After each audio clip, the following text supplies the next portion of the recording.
Thank you, Anita, so much. And let me extend my welcome and thank you for everyone for joining us this evening here in the room and both online from the American Meteorological Society stream and also the pattern stream as well.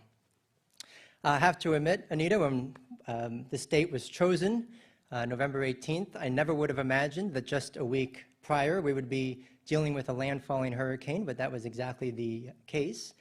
Last Thursday, Hurricane Nicole made landfall in Vero Beach, Florida. It was the latest hurricane to make landfall on the east coast of the United States, and the second latest hurricane to make landfall in the continental United States. The record, by the way, is Hurricane Kate, back in 1985, made landfall in the Florida Panhandle November 21st.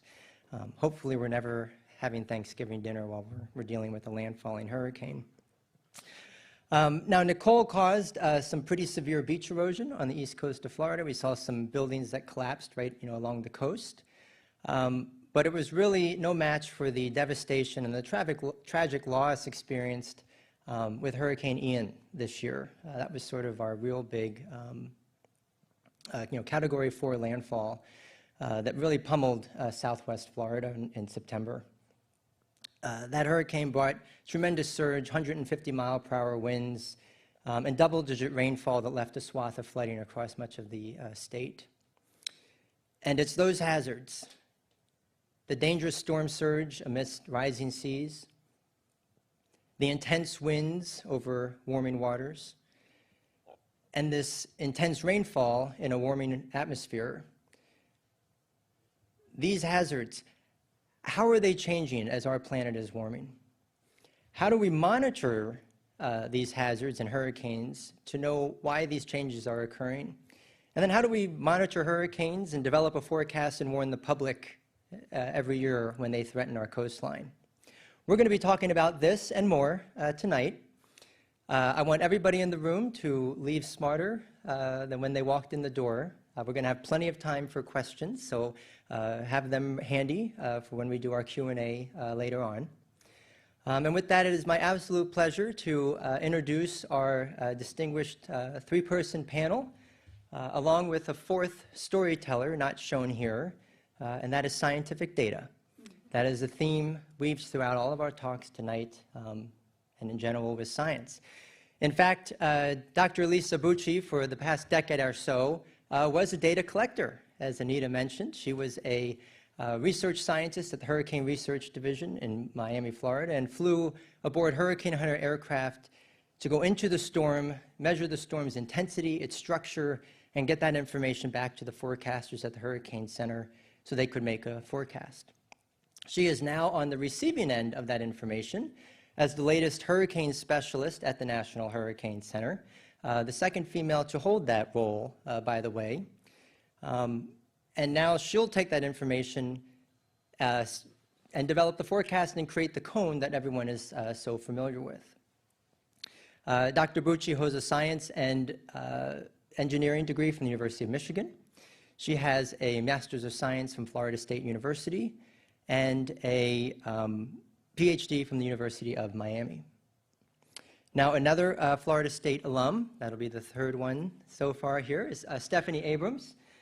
Stephanie Abrams graduated cum laude with a Bachelor's of Science of Meteorology from Florida State University. She also holds a Bachelor's of Science of Geography from the University of Florida. Go Gators! An original native. And she puts that degree to use because she has traveled all across the country reporting on every type of weather imaginable to Weather Channel viewers. Blizzards, tornadoes, hurricanes, you name it. Stephanie has taken her passion for the weather and her enthusiasm for educating the public and sharing the forecast with millions of Weather Channel viewers. She is co-host of America's Morning Headquarters, along with Jim Cantori, every morning. And she also is joined by Jordan Steele on The Pattern Show, which is the only daily, live climate and sustainability show produced every weekday in this country.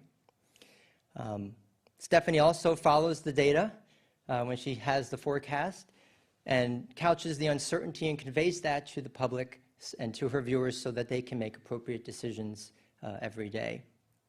As a result of her nearly 2 decades at the Weather Channel, she has become one of the most trusted on-camera meteorologists in the industry.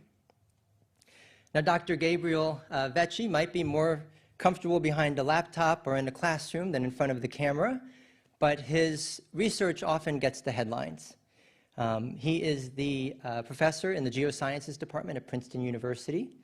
He is the director of the High Meadows Environmental Institute and the deputy director of the Cooperative Institute for Modeling of the Earth System. It's a NOAA joint partnership with Princeton as well. Dr. Vecchi is a world-class scientist that analyzes, interprets, dissects, and synthesizes data across a wide spectrum of atmospheric phenomena, including tropical cyclones, global weather patterns, droughts, global circulations, a wide variety of topics. His over 200 peer-reviewed articles each tells a story, with data being the narrator. Along the way, has received numerous awards, including the U.S. Presidential Award for Early Career Scientists and Engineers. He holds a PhD in oceanography and a master's in applied mathematics from the University of Washington, and undergrad degree in mathematics from Rutgers University. This is an outstanding panel. It's going to be a fantastic evening. We're going to hear about hurricanes, the real-time forecasting of them. We're going to talk about the trends that we're seeing and why some of them are concerning.